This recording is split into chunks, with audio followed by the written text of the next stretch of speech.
కొట్టాను చక్కగా పోతే సుందరమైన శిల్పం కాదు. అలాగే పగలగొట్టబడిన బుడ్డిలో పరిమళం వెలికి రాదు. అలాగే విరవబడని రొట్టె విస్తారం కాదు. బిడ్డ, నా దేవుడు నీ జీవితంలోకి, నా జీవితంలోనికి, మన జీవితంలోకి అనుమతించి మీరు చూస్తూ ఉన్నారు.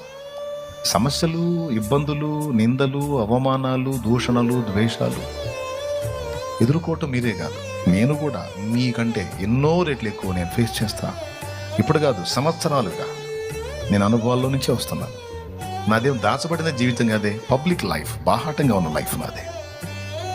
కానీ నేను ఒకటి ఎరుగుతున్నాను, ఎన్ని వచ్చినా